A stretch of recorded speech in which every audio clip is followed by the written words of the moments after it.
We're glad to have you here with us on this beautiful, beautiful Tuesday morning here in the Scenic City. I'm Chip Chapman. Andy Santoro taking a few well-deserved days off. A couple of folks here to kick things off this morning. We begin with Bryce Brakey. Bryce is the Green Prix manager. Bryce, good to see you. And you also brought along Rick Bowers, who is the executive director of Green Spaces. First of all, guys, good morning to you both. Good morning. All right, Green Spaces. Tell me what it is. What's the executive synopsis here?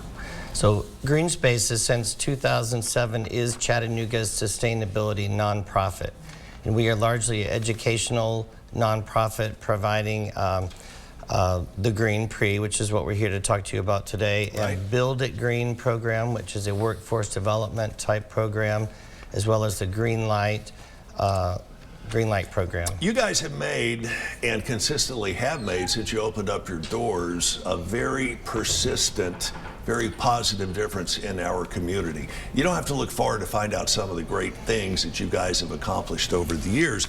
And one of those you're getting ready to do here in the very near future. It is the Chattanooga Green Prix. So Bryce, this is your wheelhouse, so to speak. Tell us what the Green Prix is. Yeah, so the Green Prix is a biannual race organized by Green Spaces aimed at promoting sustainable transportation and eco-friendly practices. We work with schools all across Hamilton County, a couple outside of Hamilton County, elementary through high schools, providing them a car for them to build and then race.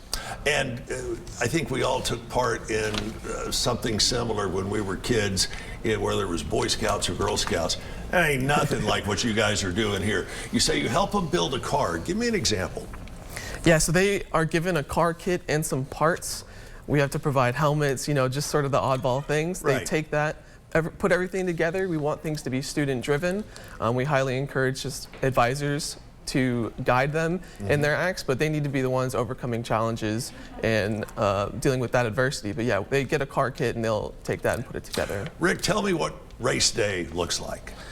Well, so the first day on Friday, which will be April the 5th this year, is elementary school students. They arrive super early and we get there before that, set up, and they do presentations. So judges go around and judge the presentation that they give of the car, how they built it, so forth and so on. And then the race is after that.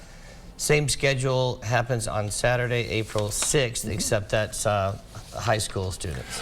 And this question is for both of you, tell me something that stands out about the kids building the cars. Is there a particular success story or a particular wow moment that strikes you? Oh, absolutely. There's a success story in a student that we've had go through the program that is now at MIT. Just something amazing. And the success stories, man, where do I start?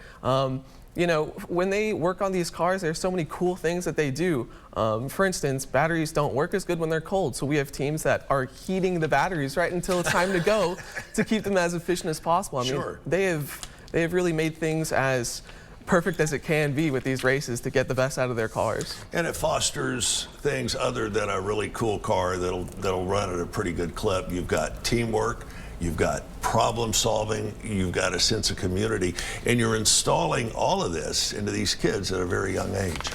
How does this pay off for those kids and our community in the future?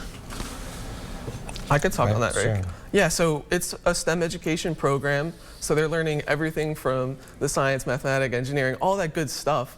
They take these and move forward. That's why we're really aiming at promoting the sustainability aspect of this. We're hoping more electric vehicles and things like this are moving forward in the future. And you've got some pretty cool sponsors that without them, that wouldn't be possible. Who are your big sponsors that we need to thank for this? Yeah, so we have EPB and Volkswagen as our two main title sponsors. We're very happily hosted by Volkswagen. This will be the third race in a row that we're at Volkswagen at one of their parking lots. If you're interested in coming to the race, you can check out directions to our spot on greenspaceschattanooga.org. Does it cost anything to show up and watch?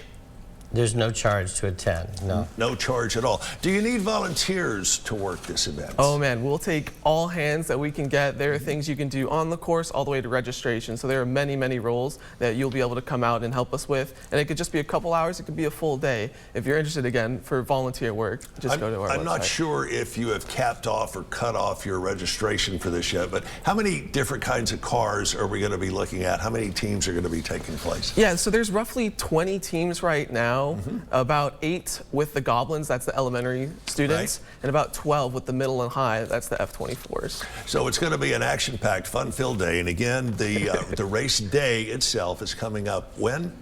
April 5th and 6th. April 5th will be for the goblins, and Right. April 6th for the F-24s. Guys, I think I'm going to come out to this. This sounds like a lot of fun. I want to thank both of you for joining us. Bryce and Rick, our thanks for your time. Check out their website if you'd like more information. And one more time, that website is? Green Spaces, S at the end, Chattanooga.org. All right, thanks so much. Greenspaceschattanooga.org, and you'll be hearing more about that between now and the race weekend. Thank you. Hang in there. More of Let's Chat right after this.